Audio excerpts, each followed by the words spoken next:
से ही क्यों सीखें? पक्षियों और जानवरों से क्यों ना सीखें, जो हर दिन जिंदा रहने के लिए शिकार करने या शिकार होने से बचने के लिए जंगल में जूझते रहते हैं। जानवर कितने चतुर होते हैं, क्या हम यह समझने लायक चतुर हैं? और तो और जानवर इस धरती पर तब से हैं जब मानवता का कोई अस्तित्व भी नहीं था, और जब इस धरती से मानवता का अस्तित्व मिट जाएगा तब भी इस धरती पर शायद जानवर ही रहेंगे। आज के इस वीडियो में प्रकृति से पैदा हुए अनेकों पक्षियों और जानवरों में से 3 शानदार जीवों से सीखने की कोशिश करते हैं। सबसे पहले ऊंट। मैं हमेशा मजाक में कहता हूं कि ऊंटों और इंसानों के बीच सबसे बड़ा फर्क यह है कि ऊंट पूरे हफ्ते बिना पिए काम कर सकता है और इंसान पूरे हफ्ते बिना काम किए पी सकता है। हम सब ने यह सुना है कि ऊंट को रेगिस्तान का जहाज कहते हैं, पर क्या हमने कभी ये सोचने की कोशिश की कि क्यों आखिर ऊंट रेगिस्तान का जहाज है जबकि घोड़ा ऊंट से बहुत तेज दौड़ता है? पर हम घोड़े की तारीफ में ऐसा कुछ नहीं कहते। आज समझते हैं क्यों। दोस्तों, दुनिया में कामयाबी दिलाने वाला अगर कोई सबसे बड़ा शब्द है तो वो है लगन। मतलब जब बाधाएं आपके रास्ते में आती हैं तो भी आप रुकते नहीं और अपनी दिशा में चलते ही चले जाते हैं। और अगर आप सही मायने में लगन सीखना चाहते हैं तो रेगिस्तान में जाकर ऊंट को देख लें। दूर दूर तक फैला हुआ रेगिस्तान, चेहरे पर और आंखों पर पड़ते गर्म रेत के थपेड़े, पानी का नामो निशान नहीं। सुबह से शाम तक अंगारे की तरह तपती रेत पर 30-40 मील दूर चलना, और इससे भी बड़ी बात, अपनी पीठ पर 200 किलो का वजन लाद कर चलना, और सिर्फ एक दिन नहीं, भगवान न जाने कितने दिनों तक। ऊंट हमें याद दिलाता है कि अगर हम संकल्पवान हों तो कुछ भी असंभव नहीं है। इसलिए आपके जीवन में जब भी चुनौतियां आए, ऊंट को याद कर लें और याद रखें, ऊंट धीरे धीरे ही सही पर निरंतर लगातार आगे बढ़ते रहते हैं, एक बार में सिर्फ एक कदम। क्योंकि ऊंट अच्छे से जानते हैं कि वो 100 मीटर की फर्राटा नहीं दौड़ रहे बल्कि मैराथन दौड़ रहे हैं। इसलिए वे कभी जल्दबाजी या हड़बड़ी में नजर नहीं आते, नपी तुली चाल चलते हैं। उनके अंदर मुश्किल एनवायरनमेंट में खुद को ढाल लेने की योग्यता होती है। हमें भी ये याद रखना चाहिए कि जिंदगी 100 मीटर की दौड़ नहीं बल्कि मीलों लंबी मैराथन है। ऊंट हमें सिखाते हैं कि जीवन में कभी टेंशन नहीं लेना। अगर लोग आपसे आगे निकल जाएं तो भी नहीं, अभी काफी दौड़ बची है, और अगर आप ऊंट की तरह धीरे धीरे ही सही पर लगातार चलते रहें तो सबसे आगे निकल सकते हैं। साथियों, जीवन छोटा दिखता है लेकिन काफी लंबा होता है, इसलिए प्लानिंग हमेशा लॉन्ग टर्म के हिसाब से ही करें। हमेशा याद रखें, सिचुएशन कितनी ही कठोर क्यों ना हो, भगवान ने आपको उससे ज्यादा कठोर बनाया है।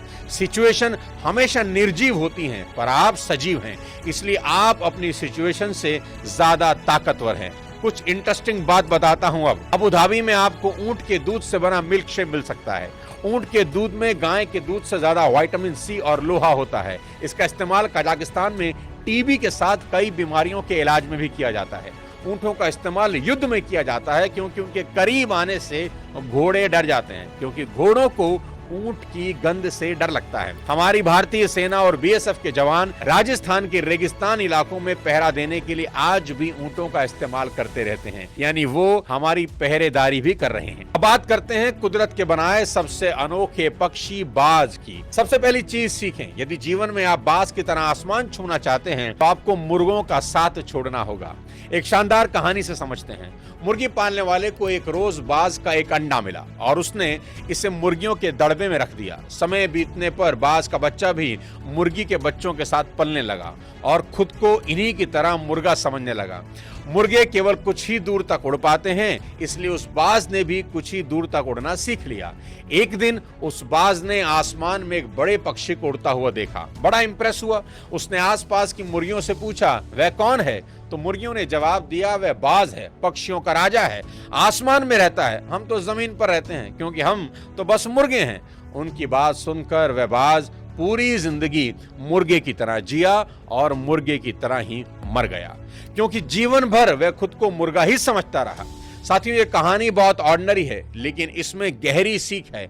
अधिकतर लोग बेहद ऑर्डिनरी जीवन जीते हैं और मर जाते हैं। उन्हें एहसास ही नहीं होता कि उनके अंदर बाज के बच्चे की ही तरह कई योग्यताएं छिपी हैं जिनको वो कभी इस्तेमाल ही नहीं करते। किसी ने खूब कहा है कि कब्रिस्तान संसार की सबसे अमीर जगह है क्योंकि यहाँ आपको सभी आशाएं और सपने मिलेंगे जो कभी पूरे ही नहीं हुए, वो पुस्तकें मिलेंगी जो कभी लिखी ही नहीं गई, वो गीत मिलेंगे जो कभी गुनगुनाए ही नहीं गए, वो एक्सपेरिमेंट जो कभी किए ही नहीं गए। और ये सब इसलिए हुआ क्योंकि वो शख्स पहला कदम उठाने से पहले ही डर गया।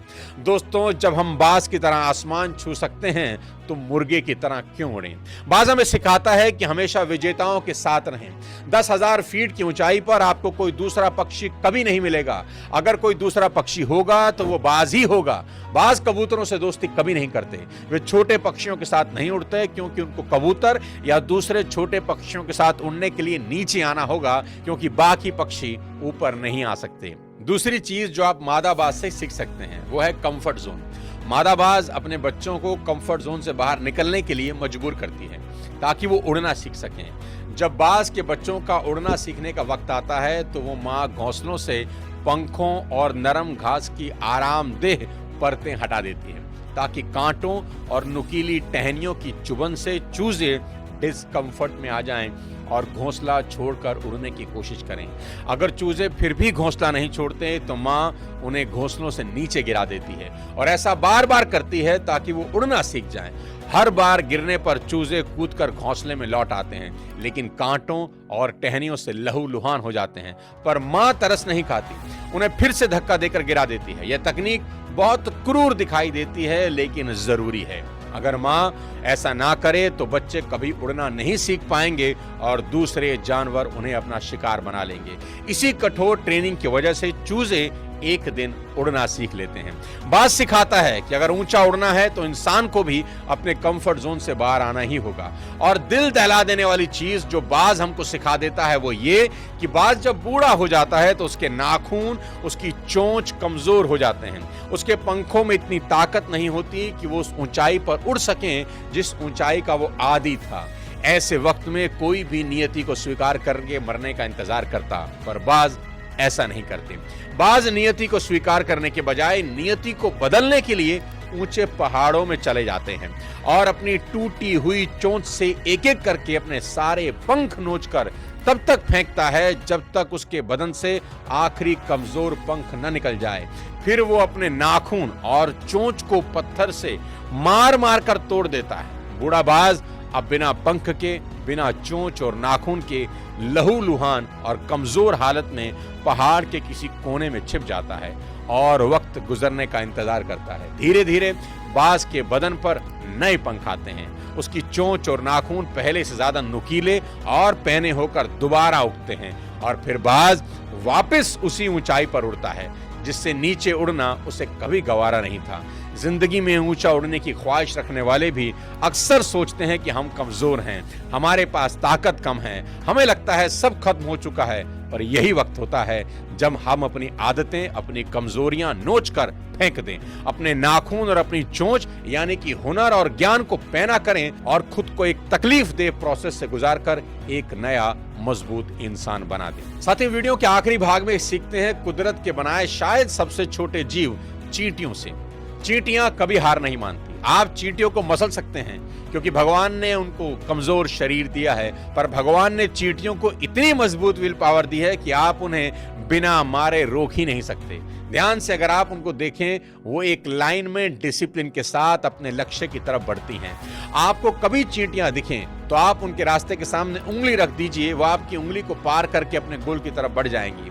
आप उनके रास्ते में पेन, पेंसिल कुछ रख दीजिए तो वो उस पेन, पेंसिल को पार करके निकल जाएंगे। यहां तक कि अगर चींटियों के रास्ते में पहाड़ भी आ जाए तो वो पहाड़ को भी पार करके अपने लक्ष्य की ओर बढ़ जाती हैं। आज तक किसी ने ऐसी चींटियां नहीं देखी जो बिना अपना खाना लिए वापस अपने बिल में चली गई हों। दूसरी बड़ी बात जो हम इस छोटे से जीव से सीख सकते हैं वो ये कि भविष्य के बारे में सोचना। चींटियां गर्मी के मौसम में सर्दी के बारे में सोचने लगती हैं।